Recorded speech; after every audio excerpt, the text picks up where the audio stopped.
Oi, gente, tudo bom? Meu nome é Gabriela, eu sou a Carol Literário e hoje eu vim falar com vocês a respeito desse livro aqui, A Volta do Parafuso de Henry James.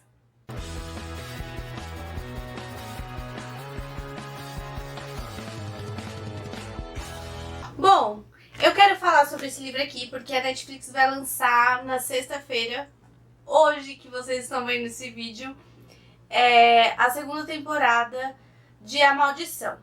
Primeiro ela fez, na primeira temporada, A Maldição da Residência Hill, baseado nesse livro aqui da Shirley Jackson, A Assombração da Casa da Colina. Eu vou falar sobre esse livro aqui com vocês na semana que vem. Sexta-feira, hoje, sai a segunda temporada, porque a Netflix quis fazer que nem um American Horror Story e lançar temporadas com histórias diferentes. E a segunda temporada vai ser sobre a volta do parafuso ou a outra volta do parafuso. Tem duas traduções do título. A publicação que eu tenho é da editora Edra, mas a Companhia das Letras tem pela Penguin e a Best Bolso, que é a versão de bolso da Record, também tem publicado esse mesmo romance.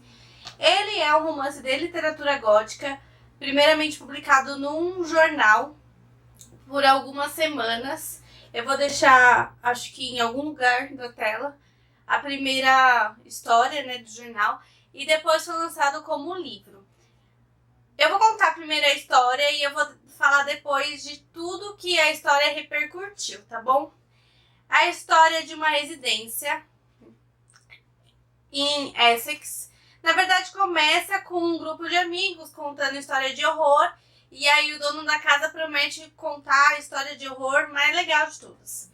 E porque a preceptora da irmã dele... Preceptora é uma educadora que ia na casa das pessoas e vivia na casa das pessoas para cuidar das crianças e educar, inclusive escolarmente, sabe, as crianças. Então a preceptora da irmã desse cara que é o dono da casa, que recebe os amigos, que escreveu esse livro e que é a narradora, porque ela viveu essa história de horror. A série da Netflix vai se chamar A Maldição da Mansão Bly, porque é na Mansão Bly que se passa a história. A preceptora vê um anúncio no jornal falando da vaga, vai encontrar com o proprietário da casa e ele não mora lá. Ele só deixa os sobrinhos lá porque o irmão dele e a cunhada dele faleceu e os sobrinhos ficaram órfãos. E eles acabaram se tornando fardo para esse cara e ele colocou eles nessa casa porque ele acha melhor as crianças serem criadas no campo, isso na Inglaterra.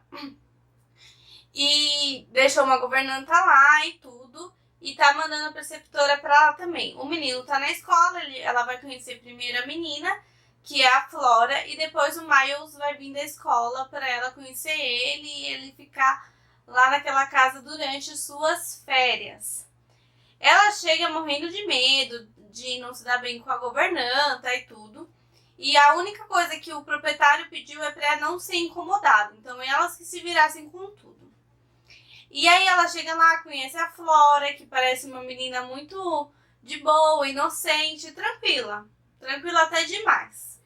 Depois ela recebe uma carta da escola onde o Miles estuda, e dizendo que ele foi expulso e que ele não poderia retornar à escola depois das férias. Só que ela também não quer incomodar o patrão, porque ele falou que não quer ser incomodado. Ela falou assim, não, eu resolvo. Falou com a governanta, se entendeu com ela, tudo certo. Tem outros personagens da casa, pelo que parece, porque quando a governanta sai, alguém prepara o jantar.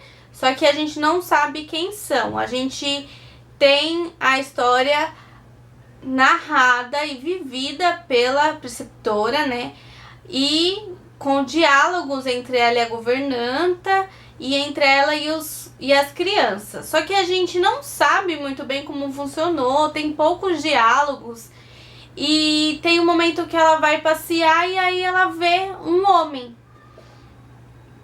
E ele olha pra ela estranho e ela sente um mau pressentimento, E aí ela volta pra casa e fala com a governanta.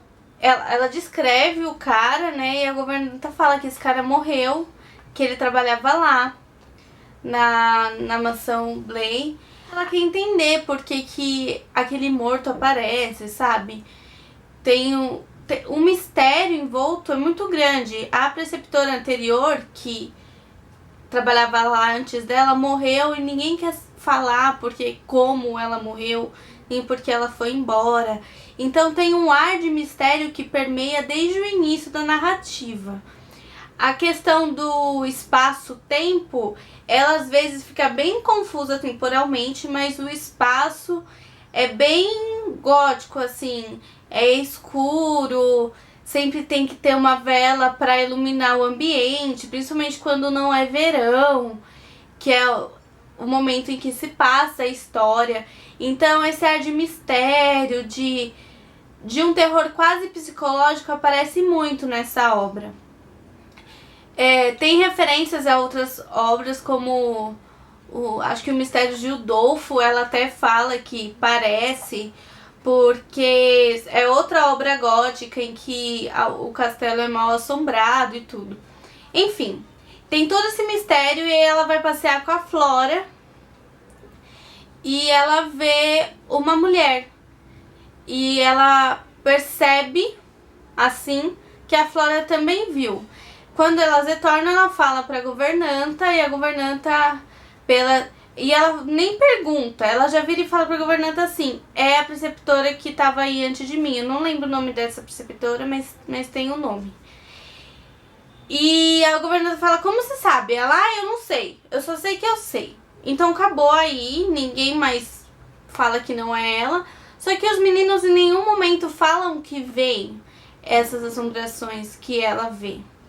A Flora tá brincando e ela inventa que a Flora... Quer dizer, não sei se inventa, né? O que você acha? Me conta aqui nos comentários. Que a Flora vê essa preceptora. O Miles, ele é bem quieto, mas ele parece uma criança super tranquila, boazinha demais também. Ninguém sabe por que ele foi expulso. Tem todo um mistério envolvendo ele também. E parece que a relação que ele tinha com o cara que aparece, acho que é Quentin o nome dele, era muito íntima até demais, de um jeito bem assustador, assim. E aí a preceptora logo acha que ele também vê o cara. E tem um momento à noite que ela vai dormir, só que ela sempre fica atenta, porque ela acha que as crianças escondem isso dela por maldade. E aí ela acendeu a vela, dormiu, pegou no sono. Quando ela acordou, a vela estava apagada. Ela falou assim: foi a Flora que apagou. Eu tô contando só uma parte, né? Aí ela acordou de novo, a Flora tava na janela, era noite e tal. Aí ela olhou na janela e viu na torre o Miles. Aí ela foi buscar o Miles, pensou que ele foi atrás do fantasma. E aí é aquele diálogo que ninguém se entende, sabe? Porque ela quer fazer com que as crianças falam que vem a assombração, só que as crianças parecem também não saber do que ela tá falando. Então é um diálogo entre duas pessoas, mas parece que elas não estão dialogando, porque uma quer que a outra fale e a outra quer que uma fale. E isso na narrativa inteira, até o final, que eu não vou contar, porque eu não sei como acaba a série, né? Eu vou ver só na sexta-feira também. Mas em relação à crítica, ninguém sabe se é só a preceptora que vê essas assombrações, porque a gente sabe que a governanta não vê. As crianças, em nenhum momento da narrativa, a gente tem certeza de que elas veem a assombração. Então, parte da crítica acredita que a preceptora é muito louca, ou que ela tem um dom realmente para ver os espíritos. E outra parte da crítica acredita que não, ela tá certa e que as crianças veem os espíritos e não dizem por maldade. Então o mistério que tem na narrativa permeia depois que ela termina. Quando a história contada pela preceptora acaba, não há retorno à casa em que há vários amigos contando histórias de terror. Ela acaba e acabou. Então a obra termina e segue com os mistérios. Há sim uma morte aqui, E a gente sabe que se há morte, provavelmente existem sim essas assombrações. Só que a gente não sabe quem as vê realmente, entende? Porque nada na narrativa demonstra isso.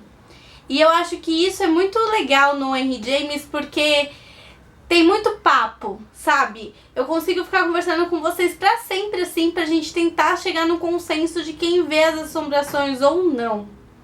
Bom, a série da Netflix promete. A primeira temporada, baseada no livro da Shirley Jackson, foi muito legal. Pra quem não assistiu, quiser assistir antes da segunda temporada. Eu sei que a série não é uma adaptação, é uma inspiração do livro. Então eu acho que provavelmente terão outros personagens, terão outros elementos narrativos que permeiam esse mistério inteiro. Eu acho que vai ser uma série muito boa. Eu gosto muito da Volta do Parafuso. Eu acho que a história prende, eu consigo ler numa sentada só, porque eu fico presa realmente. Eu reli esse livro pra fazer esse vídeo e foi muito bom, assim, pra mim. Fazia tempo que eu não li uma história legal. E, enfim, eu gosto muito da Volta do Parafuso. Eu vou deixar aqui embaixo links essa edição acho que tá em falta, gente. Então eu vou deixar o link da Best Bolso e da Penguin. A Penguin costuma ter uma edição bem completa, com nota de rodapé. Não conheço a edição desse livro, mas por tradição a Penguin é bem completaça, assim, com notas bem legais e bem interessantes. Me conta aqui o que você achou dessa resenha, se você já leu esse livro, se você não leu, o que você acha da série, se você já assistiu a série ou não. Deixa aqui nos comentários, tá bom? E me segue também lá nas redes sociais, Instagram, Twitter, isso, e Facebook também, que eu tenho bastante conteúdo legal por lá. Depois de semana que vem que eu vou falar da Shirley Jackson, eu até posso fazer um episódio sobre a série. O que vocês acham? Deixam aqui embaixo também, tá bom? Abraço e beijo pra vocês. Tchau, tchau.